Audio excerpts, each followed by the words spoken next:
Hola, hoy tenemos la suerte de contar con el doctor, escritor, historiador Giorgio Serrate Gianella, que nos va a hablar sobre Santa Cruz, las fechas más importantes de Santa Cruz. Santa Cruz es una región boliviana con una cierta autonomía, como más o menos algunas regiones autonómicas de España, y tiene la capital es Santa Cruz de la Sierra.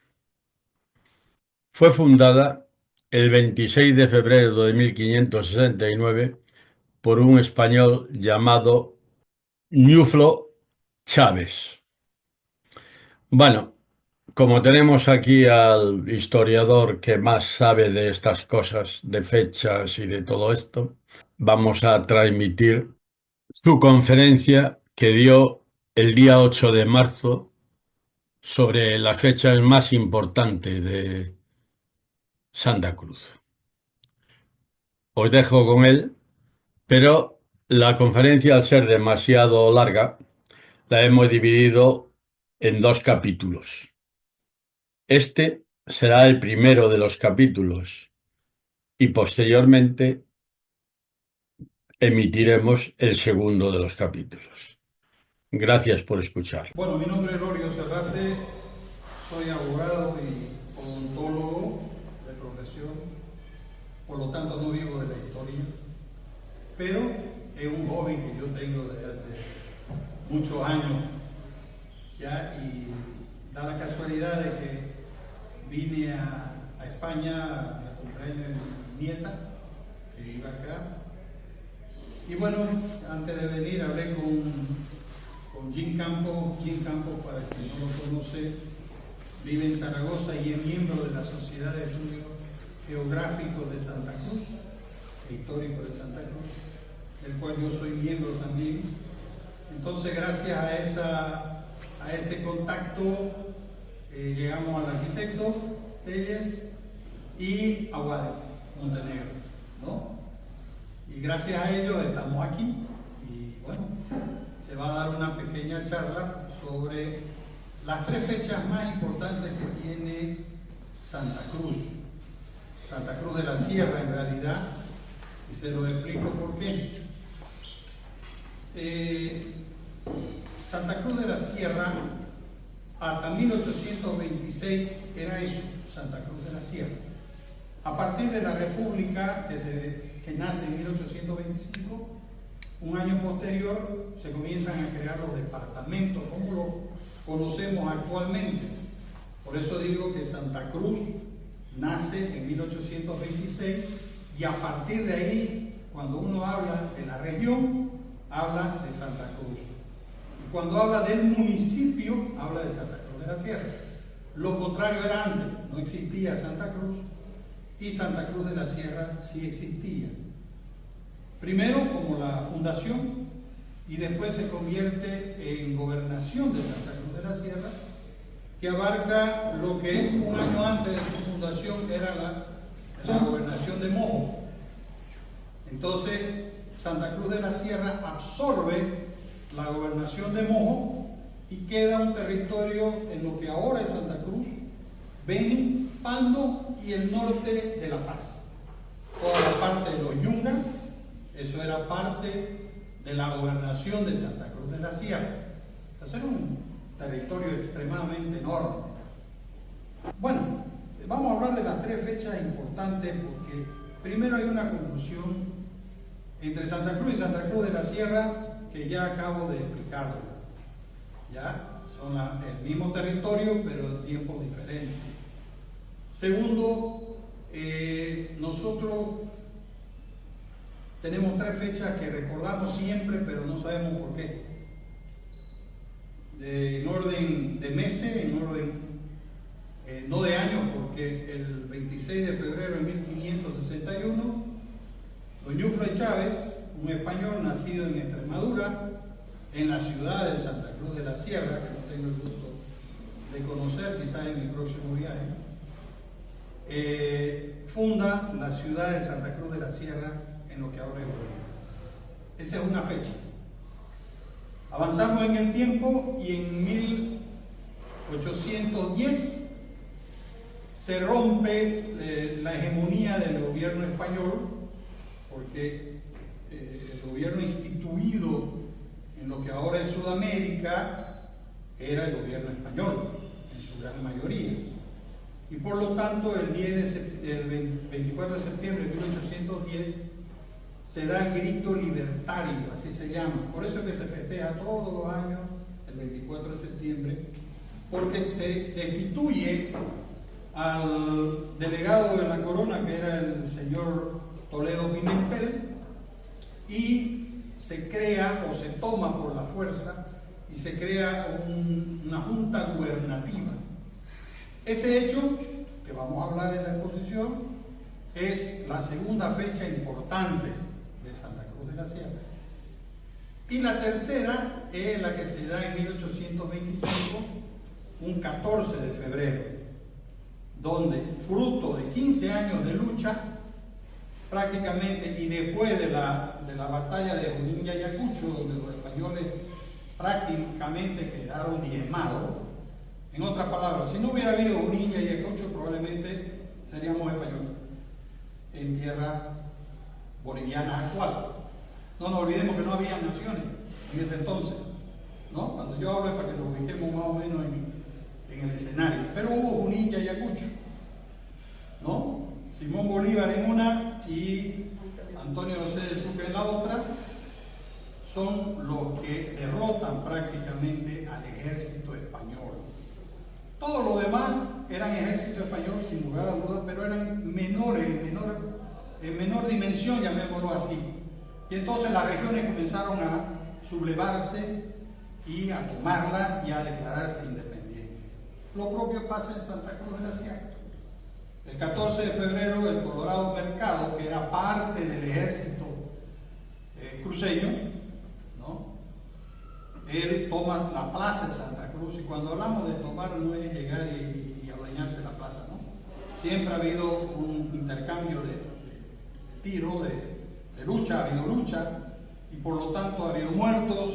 Toma la plaza y en ese momento, como buen militar, reclama la plaza y proclama la independencia. Entonces son tres fechas en distintas épocas que son importantes y que todos los años venimos trabajándola de Santa Cruz. Ahora, por ser los 200 años, ha tenido mucha repercusión por parte de las autoridades, lo que no es normal, porque normalmente no le dan pelota a nuestras actividades cívicas. La del 24 no, yo creo que la del 24 y la del 26 de febrero han sido reconocidas desde mucho antes. La del 14 recién le están dando importancia, pero eso es la verdad. O sea, es parte de la historia, pero los políticos a veces no le dan esa importancia, ¿no? Este año sí le han dado, porque justamente son esos 200 años de independencia, pero que además va con la parte política actual que vive Bolivia, donde un proceso autonómico que se ha dado ha quedado truncado, ¿no? Y ya se está hablando de federalismo y ya se está hablando de otros aspectos políticos, pero que no es parte de la charla, ¿no? Yo quiero que quede claro las tres fechas, porque vamos a hablar de las tres fechas muy rápidamente, y quiero que sepan individualizarla para que no se pierdan en la charla, ¿ya? Otra cosa que van a escuchar constantemente son los patriotas y los realistas. Ese era el término que se le daba a los españoles, le decían realistas en ese entonces, y a los cruceños le decían patriotas, ¿no? Le decían patriotas en nuestra región, pero también le decían patriotas en otras regiones, pero como estamos hablando de Santa Cruz de la Sierra, es para que también lo diferenciemos ya, y cuando hablemos de ellos sepan a quiénes nos referimos. Bueno, ubicamos la historia, vamos a empezarla con Don Ñuflo Chávez, pero Don Ñuflo Chávez no es que llegue a América de la nada, es decir, llegó y fue y fundió una ciudad que se llamó Santa Cruz de Sierra. tuvo un proceso en ese interín. Y don Eufroy Chávez lo ubicamos ya en 1492, que es cuando llega a América, perdón, Colón llega a América en esa fecha, 1492. Y don Eufroy Chávez, a partir de ahí, como punto de ingreso de los españoles, ¿ya? Y a don Eufroy Chávez lo ubicamos en 1535. ¿Dónde lo ubicamos a don Eufroy Chávez? Bueno, vamos a ir yendo por partes. En 1500, don Pedro Álvarez de Cabral descubre Brasil. ¿Ya? No se llamaba Brasil, entiéndanme que ahorita nosotros lo llamamos para que ubiquemos más o menos dónde llegan y el espacio en los cuales ellos se desenvuelven, ¿no? En 1515, Juan Díaz de Solís muere y naufraga su barco. En este naufragio aparece Hernando de Magallanes y descubre el canal interoceánico. Yo quiero más o menos que hagamos una correlación muy rápida, ¿ya? Pero para que más o menos nos ubiquemos en los tiempos y en los personajes, ¿no? Alejo García lleva al rey de esa época minerales, y es por eso que la corona invierte en la exploración y en la puesta en marcha de ciudades en el Nuevo Mundo, ¿no? Porque Colón no descubre América por accidente. Sabíamos que él estaba buscando una vía más rápida hacia las Indias, que obviamente era el flujo comercial que había por aquel entonces, y por accidente llega y descubre América, ¿no? Esa historia, digamos, no la vamos a contar porque a partir de ahí vienen muchos hechos violentos y no violentos, de todo. Pero lo que a nosotros nos interesa es que hayan oro y plata y lo llevan al rey.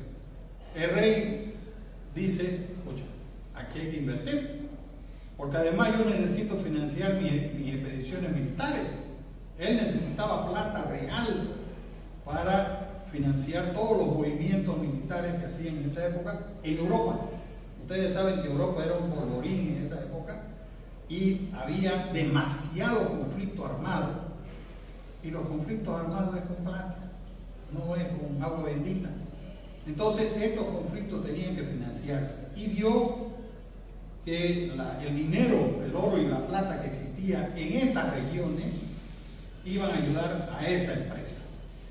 Por eso es que ustedes ven en Discovery Channel y todo eso la cantidad de galeones hundidos con tesoros que iban hacia España, venían hacia España en esa época, y que bueno, por el azar del destino o por los piratas o por lo que hubiera sido, se hundían y ahora están descubriendo fortuna en lo que era ese mineral que seguramente que costaba muchísimo también en esa época, ¿no?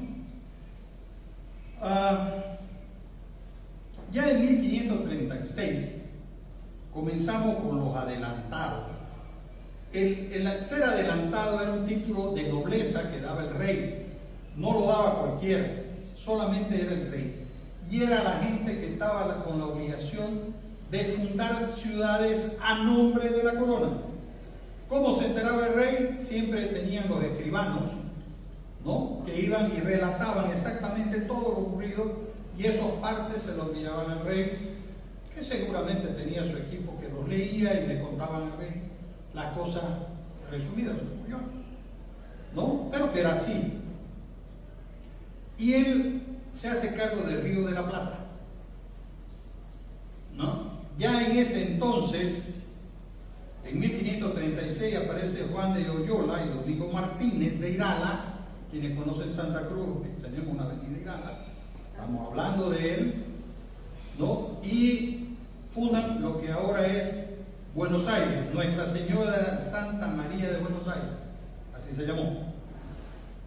En 1537, Juan Salazar, que ya lo nombramos también, sube por el Río de la Plata y va a fundar Asunción, que es de donde nace toda la expedición que va a fundar Santa Cruz de la Sierra. No es que nace Eufroy Chávez, ¿no? Ya digo, ¿dónde nace? Habían pueblos indígenas en ese entonces con los cuales igual interactuaban, y por supuesto que en esa interacción también no era tan a la buena, pero al final pactaban. ¿Por qué? Porque los indígenas, tanto como los españoles, tenían intereses en lo mismo. Unos eran por fama y gloria y poder, y lo propio, los indígenas buscaban hacerse de otros territorios que les daba poder y riqueza, porque obviamente siempre ha sido así. En 1937 ya aparece Irala y Pedro de Mendoza en la bahía de Cáceres.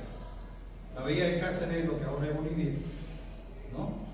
Es una donde está la Gaiba, es donde de la Gaiba, por ejemplo, se ha explotado mucho minerales, cuarzo, y tenemos nosotros una joya que se llama la bolivianita, ¿no? Que ha recorrido el mundo, es una joya preciosa.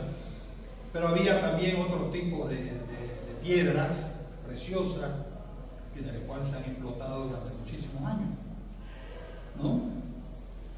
Irala en esa época también asume de gobernador de Asunción, y don Yufre Chávez en 1542 descubre con él, con Irala, la catarata del Iguazú, y llegan por donde ahora es Camboriú. Entonces todo esto, aunque parecen cosas saltadas, lo que quiero es que entiendan que en esa época ellos se dedicaban a eso, a descubrir y a fundar ciudades. ¿A nombre de quién? A nombre del rey, ¿no? Y iban perfeccionándola. Por si acaso, Asunción en esa época fue una de las ciudades más pobladas de aquella época, ¿no? Entonces siguieron caminando, y en 1543 ya aparece el personaje de Álvaro Núñez Cabeza de Vaca.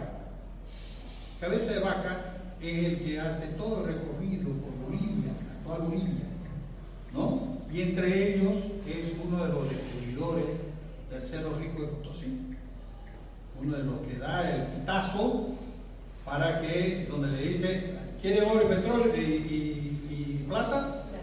Allá, ¿no? Eran exploradores, ¿no? Y se movían constantemente. Ahora, debió ser una travesía demasiado complicada, porque no había buen camino, no había nada, era monte, y había que ir a paso de mula. Bien, entremos a lo que nos interesa. Ya ahí está el panorama más o menos a grandes rasgos, y nos ubicamos en 1558. Otra cosa, los expedicionarios tenían que tener platita para financiar sus expediciones, porque como era la rieje, recién ellos recibían fama, gloria y poder y plata cuando encontraban algo. Y por lo tanto, para hacer las expediciones, ellos tenían que poner sus recursos. Y lo propio pasó con don Yufre Chávez. En 1558 sale de Asunción con lo que estaba nombrando aquí, 150 hombres, y como ya ellos tenían contacto con los indígenas, algunos historiadores dicen que viene con 1500 indígenas, amigos, ¿no? Entonces vienen por el río del río Paraguay, y se dividen en ciertas partes, y unos van a pie y a caballo, y otros continúan por el río. Llegan a los Arayes, donde habían indígenas que hacían explotación minera, ¿no? Entran en contacto y llevan también material hacia el rey, ¿no? Sigue la expedición, y parte de esa expedición que se divide van a Potosí, que ya sabían que había mucho dinero, mucho oro y plata y estaño, ¿no? Entonces llegan allá, y otra línea se va hacia Chiquitos. Por eso es que la expedición de Yufre Chávez tiene una doble importancia. Primero, afianzar lo que Álvaro Cabeza Núñez de Vaca dijo, que allá había oro y plata, y por lo tanto era de interés del rey.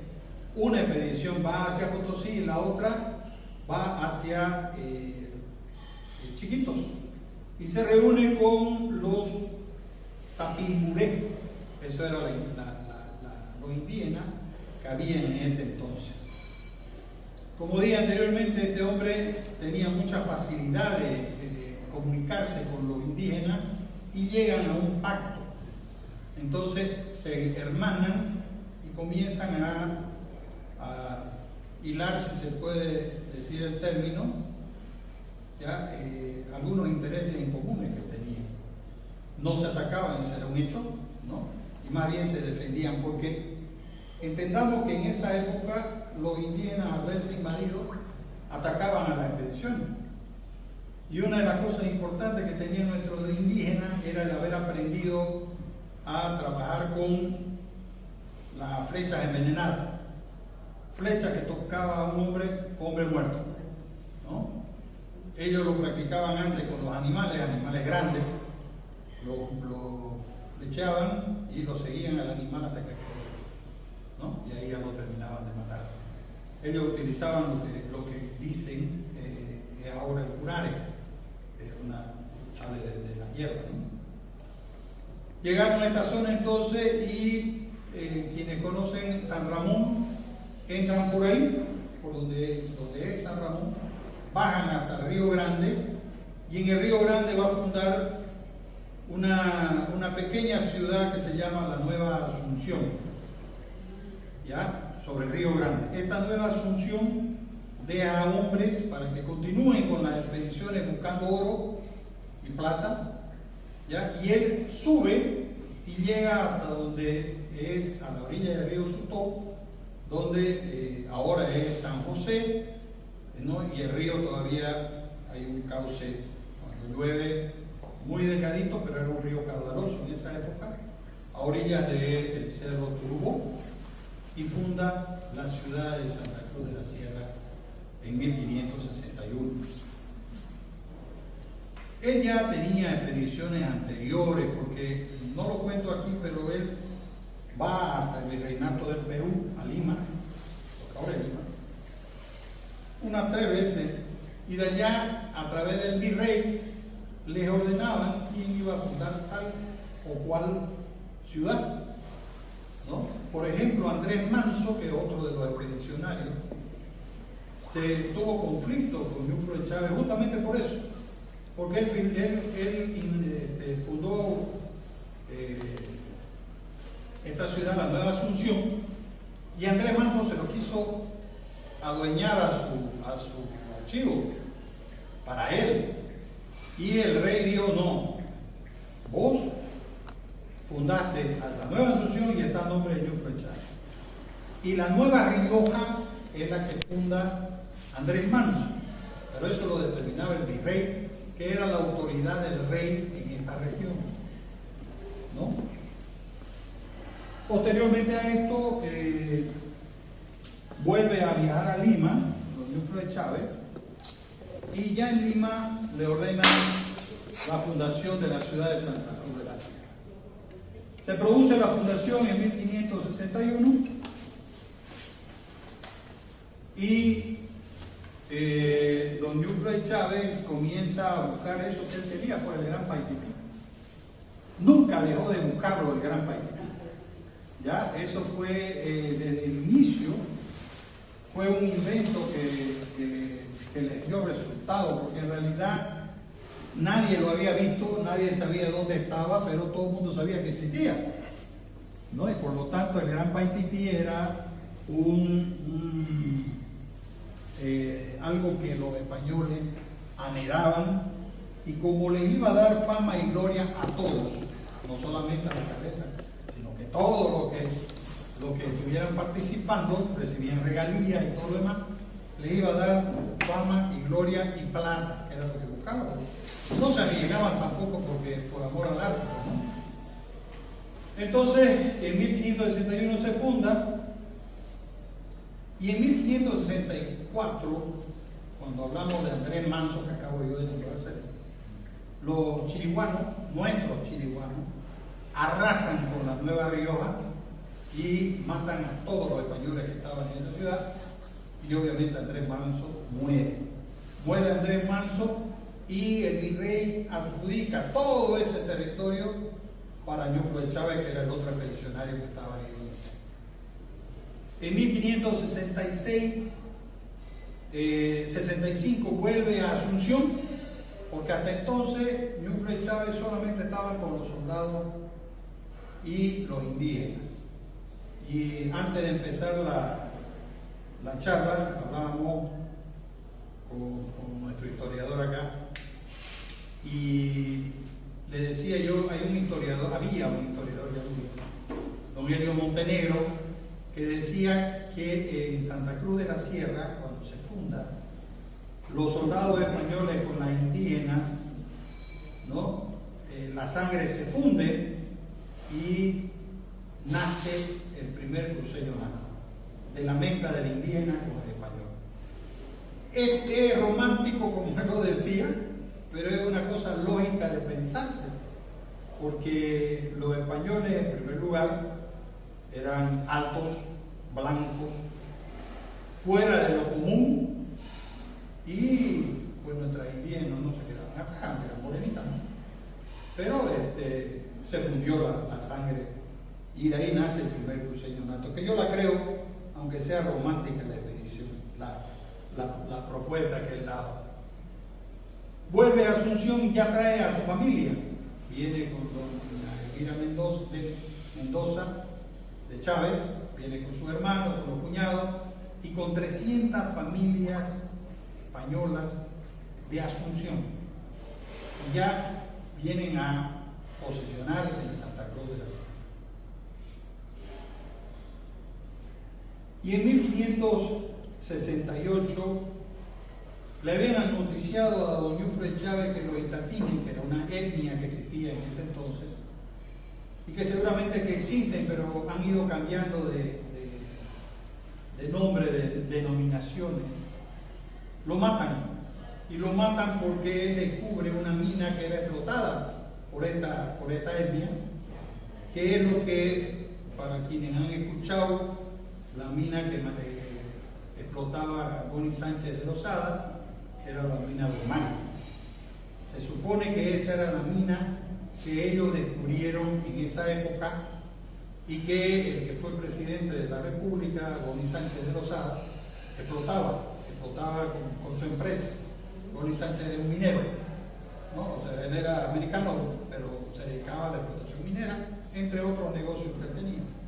Entonces su empresa trabajaba con esa mina, en tiempos más modernos, por supuesto. A partir de ahí muere don Ñuflo de Chávez, y Santa Cruz, que ya tenía una población interesante, lo nombra como sucesor al cuñado de don Ñuflo de Chávez, el hermano de la esposa, Diego de Mendoza. Se dice que hubo una elección, no será, pero se dice que fue el primer gobernador electo de la región de Santa Cruz de la Sierra en ese entonces. En 1572, el virrey nombra a Pérez de Zurita como el nuevo gobernador, y ya desde entonces comenzaron los alzamientos en Santa Cruz. Se revela el pueblo de Santa Cruz, y a Pérez de Zurita lo destituyen y lo vuelven a colocar a Diego de Mendoza como el gobernador de Santa Cruz de la Sierra. Lastimosamente, digo yo, el virrey armó una treta 2 años después, fíjense cómo tardaría la noticia, 2 años después, y lo citan a Diego de Mendoza a reunirse en Cochabamba, en Potosí.